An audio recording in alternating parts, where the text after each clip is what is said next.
Hi friends, good morning. So இன்றைக்கி நான் என்ன எடுத்துக்க போகிறேன் அப்படின்றத பார்த்தீங்கன்னா, ஒரு கப் பூஸ்ட்டு, ஒரு 5 பாதாம், அப்புறம் பம்கின் சீட்ஸு ஒரு ஸ்பூனு, ஒரு 10 கருப்பு திராட்சை, இதான் நான் எடுத்துக்க போகிறேன். ஹெல்த்தியாக சாப்பிட்டு ஹெல்த்தியாக இருக்கலாம் அப்படின்ற ஒரு கான்செப்டுக்கு நம்ம எல்லாருமே தான் ஆகணும்.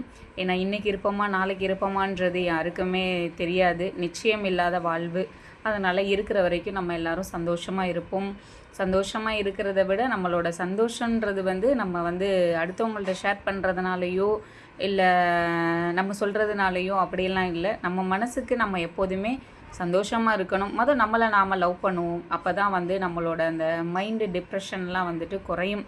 ஸோ இது என்னோடய கான்செப்ட். எப்போதுமே என்ன நான் லவ் பண்ணுவேன், அதுதான் நான் ஃபஸ்ட்டு பண்ணுறது. அதுக்கப்புறம் தான் நெக்ஸ்ட்டு என்னோடய ஃபீலிங்ஸு, என்னோடய ஸ்ட்ரெஸ்ஸு எல்லாமே நான் திங்க் பண்ணுறது. ஸோ உங்களுக்கும் இந்த நான் சொல்கிற கான்செப்ட் பிடிச்சிருந்தா லைக் பண்ணுங்கள், கமெண்ட் பண்ணுங்கள். தேங்க்யூ.